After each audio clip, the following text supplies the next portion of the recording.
Iniciou a semana decisiva, preparação para a grande final do Campeonato Carioca. Mostra aí. O Flamengo já vive o clima da final do Campeonato Carioca. O técnico Tite terá a semana livre de treinos para realizar os últimos ajustes para encarar o Nova Iguaçu no sábado às 5 da tarde. O foco da comissão de Tite tem sido em aprimorar a parte física do elenco antes de uma semana decisiva para o rubro-negro. O objetivo principal é evoluir em termos de potência e velocidade. Sempre pensar em evolução. É claro que aqueles atletas que vêm de DM, equilibrá-los e fazê-los aumentar a sua performance física também. Após o jogo de ida da final, o time já se prepara para a estreia na Libertadores, na terça da semana que vem, contra o Milionários na altitude da Colômbia. Para manter a regularidade na temporada, o foco segue sendo em manter a defesa firme em um momento chamado pela comissão de marco em zero. É uma das coisas que Tite sempre fala, de manter o arco em zero. E é uma coisa que nós venimos trabalhando e está dando certo. Um time focado antes da semana decisiva, que pode terminar com o Fla próximo de mais um título esse ano. São quantos jogadores que não estão participando agora desse início de preparação? O Vene não pode prejudicar? Isso aí o Flamengo vai ter que conviver, né?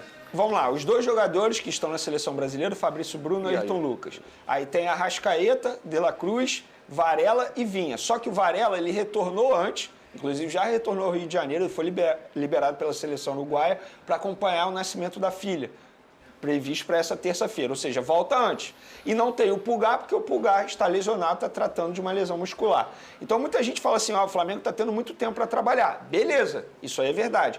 Porém, o Tite não está tendo os principais jogadores do time titular à disposição. Então, assim, é uma preparação.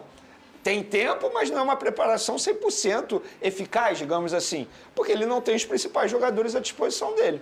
Então, é você olhar o copo meio cheio e meio vazio. Meio cheio porque os jogadores estão descansando pensando em jogos importantes.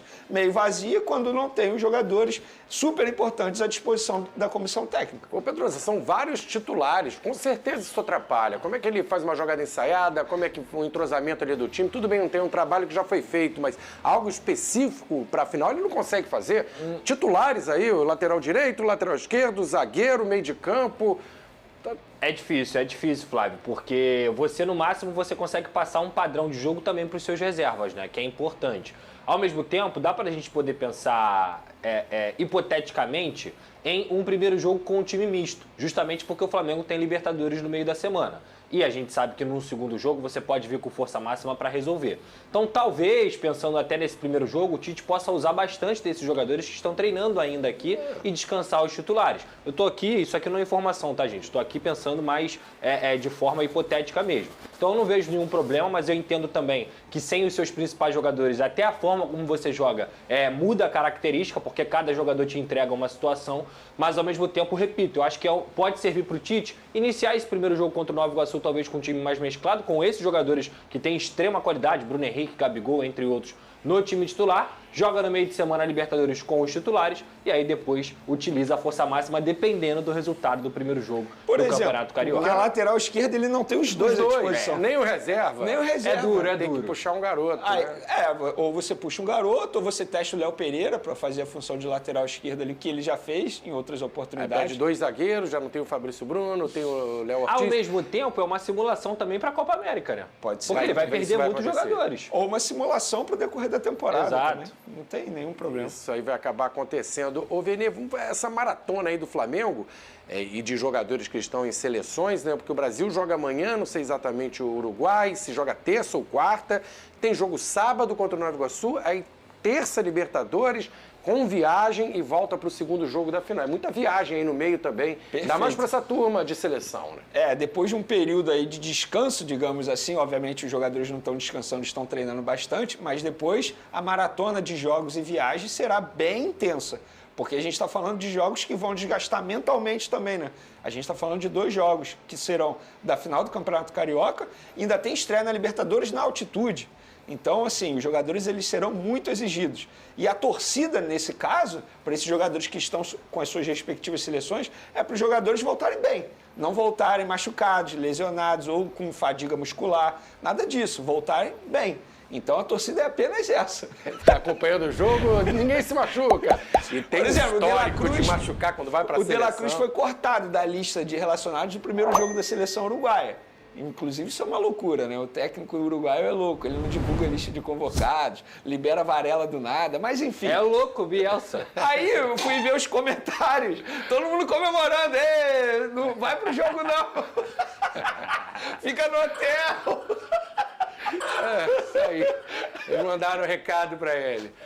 Olha, para tudo agora, para tudo que o torcedor rubro-negro quer saber e o Vene vai contar pra gente agora. Bomba. O julgamento do Gabigol segue hoje, Vene. Como é que tá essa situação? Conta hoje pra gente. Exatamente. Hoje tem a continuidade aí desse julgamento que iniciou na segunda-feira passada, mas depois de 5 horas de audiência, o julgamento foi paralisado, digamos assim, não sei nem se é o termo correto, mas enfim. Aí eles falaram, na próxima segunda-feira, que é hoje, dia 25 de março, a gente continua. O julgamento está previsto para começar 2 horas da tarde. O Gabigol ele deve participar normalmente, via online, tá? Ele não precisa ir, ele não vai comparecer presencialmente. E aí o Flamengo vai botar algumas testemunhas para falar como foi no julgamento da semana passada. O treino foi pela manhã, então assim, não atrapalha a preparação do Gabigol pensando nesses jogos importantes. E esse julgamento, ele será super importante no futuro do Gabigol. Porque ele está sendo julgado, então ele pode ser punido. Né? Tem chance real? Tem chance, punição. Se ele está sendo julgado. Pode pegar um gancho pesado? Pode pegar um gancho pesado. Então, assim. Até 4 anos? Até 4 anos. Eu acho que isso não vai acontecer, tá? É a pena máxima. Mas, assim, não porque eu tenho conhecimento de causa, mas conversando com as pessoas. Só que, a partir do momento que o cara está sendo julgado, ele tem chance de ser punido, nem que seja 1 mês, por exemplo. Mas, dependendo da punição, obviamente vai atrapalhar na conversa pela renovação de contrato. E o Gabigol ele tem contrato apenas até dezembro desse ano com o Flamengo. Que hora, que momento inapropriado para ganhar um gancho em plena negociação de renovação, velho. Mas lembrando, ele está sendo julgado por culpa dele. Por culpa dele, que ele não facilitou o trabalho das pessoas que foram ao Ninho do Urubu para poder fazer o exame antidoping no elenco inteiro do Flamengo. Todo o elenco aceitou fazer naquele determinado momento que eles queriam antes da atividade. O Gabigol que dificultou a vida dos funcionários, digamos assim. Não, só vou fazer depois do treino. Depois ele pegou o material que iria ali colher a urina dele, pegou, eu vou fazer sozinho, não queria deixar ninguém acompanhar. Então, assim, é culpa do Gabigol. E ele vai ser julgado por conta disso. Pedrosa, eu fico imaginando o que não pode influenciar, tumultuar o ambiente no Flamengo numa semana que tem uma decisão pela frente de Campeonato Carioca, estreia na Libertadores. Imagina se batem um martelo e o Gabigol, um jogador tão importante, pega um gancho. Isso aí vira um barril de pólvora lá na Gávea, no Ninho do Urubu. Eu acho que, como o Vene disse, isso iria interferir totalmente na questão da renovação, porque é tempo, né? Como é que você vai renovar com um jogador que vai ficar talvez aí 6, 1 ano, 2 anos parado? Isso é impossível, não tem como acontecer. Eu não acredito que isso vá acontecer, tá? Por mais que eu não tenha, como o Vene disse muito bem, conhecimento de causa, se fosse algo muito grave realmente, o Gabigol não estaria, ele estaria presente, ele tentaria se defender, acredito que a defesa orientaria ele de outra forma, então eu acho que talvez, no máximo, um sustinho ali de 1 mês, 2 meses pela conduta dele, porque, pelo que a gente ouve, não foi uma conduta correta de acordo com o que os outros atletas fizeram. Então, isso também serve para o Gabigol entender que ele não pode fazer o que ele quer. Existem profissionais, existem pessoas que fazem um procedimento ali normal com qualquer jogador do Brasil para você fazer o antidoping. Então, isso é normal, isso faz parte de um dever do jornalista. O Flávio, quando ajeita lá, testa o som, tá tudo certo. Quando você faz os seus exames lá para ver se tua voz está tudo certo, isso aí é uma coisa normal, um procedimento para você praticar a sua profissão. E o exame antidoping, ele é obrigatório para você praticar a sua profissão de jogador. Se o jogador se recusa a fazer isso ou dificulta isso, ele deve ser julgado mesmo. Vamos então acompanhar, rapaz. Pode dar ruim, pode dar problema. Amanhã a gente vai falar, o Vene vai dizer aqui os bastidores desse julgamento, toda a repercussão de acordo com o resultado também. Vamos ver no que vai dar. Se o Gabigol pega um gancho, não pega, tem negociação para renovar e pode atrapalhar e pode mudar tudo. Quem está pensando em mudar também é o Botafogo.